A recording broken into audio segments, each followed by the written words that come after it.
Bismillahirrahmanirrahim. Assalamualaikum warahmatullahi wabarakatuh.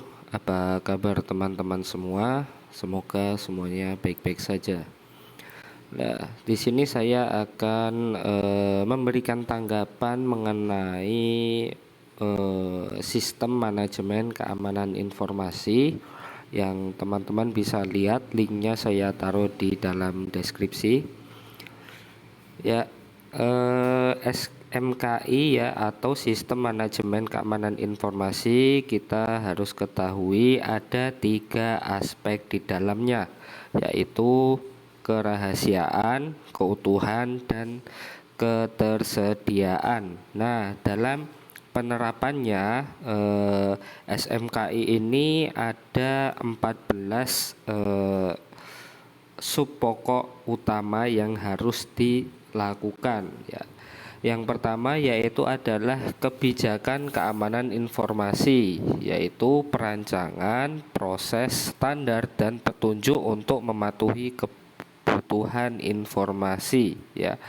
Lalu yang kedua di sini ada organisasi keamanan informasi.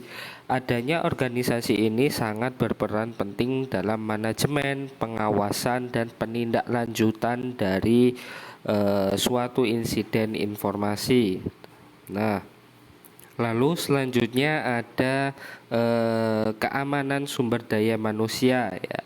Terciptanya lingkungan yang baik dalam pengoperasian keamanan informasi merupakan aspek terpenting dalam penerapan SMKI. Lalu selanjutnya ada manajemen aset ya. Adanya tata letak kelola aspek tentang pengetahuan, properti, dan informasi mendorong terciptanya wawasan keamanan yang terstruktur. Lalu yang kelima adalah kendali akses ya.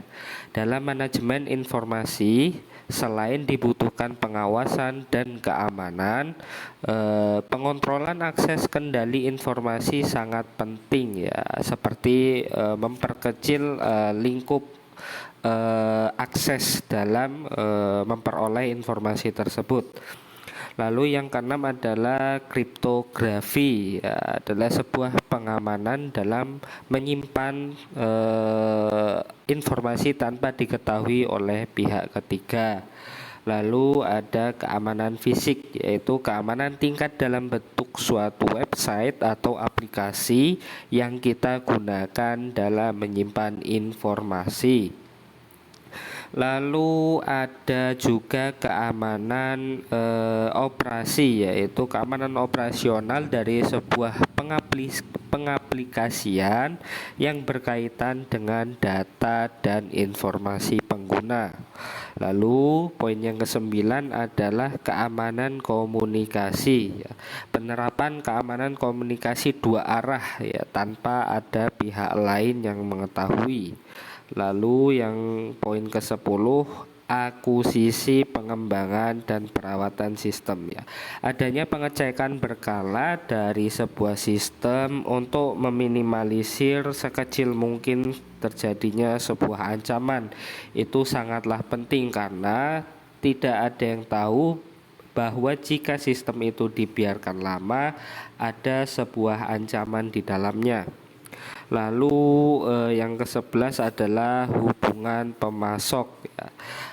Adanya kesepakatan atau perjanjian atas dasar keamanan dan tanggung jawab dari pihak terkait. Lalu yang selanjutnya adalah manajemen insiden. Nah, ini merupakan sebuah tindakan ya, penanggapan dari terjadinya suatu insiden dari keamanan informasi yang dilakukan dengan terstruktur. Jadi jika sudah terjadi sebuah kebocoran, maka apa yang perlu dilakukan ya. Lalu yang aspek selanjutnya adalah informasi dari manajemen berlangsungan bisnis ya. Manajemen informasi yang berkaitan dengan keuangan dalam melakukan bisnis ini sangat penting untuk dikendalikan, seperti kartu kredit, visa, atau yang lainnya. Lalu yang terakhir adalah kesesuaian ya. Kesesuaian informasi yang dibutuhkan dalam lembaga atau aplikasi yang sedang dijalankan, seperti permintaan informasi dari sebuah aplikasi bank atau semacamnya. Jika ada permintaan yang lebih dari standar yang harus kita lakukan, maka itu perlu dicurigai. Nah, mengapa sih penerapan SMKI ini sangat dibutuhkan? Karena dalam masa yang modernisasi ini sangat banyak ancaman yang terjadi ya. Baik itu ancaman dalam keuangan, dalam informasi pribadi atau yang lainnya. Oleh sebab itu, kita sebagai user sangat diharuskan mengetahui beberapa ancaman yang sudah dijelaskan tadi, dan juga bagaimana cara mengatasinya dan meminimalisir seminimal mungkin agar hal tersebut tidak terjadi. Mungkin hanya sekian yang dapat saya jelaskan. Semoga bermanfaat. Saya akhiri, wabillahi taufik wal hidayah. Wassalamualaikum warahmatullahi wabarakatuh.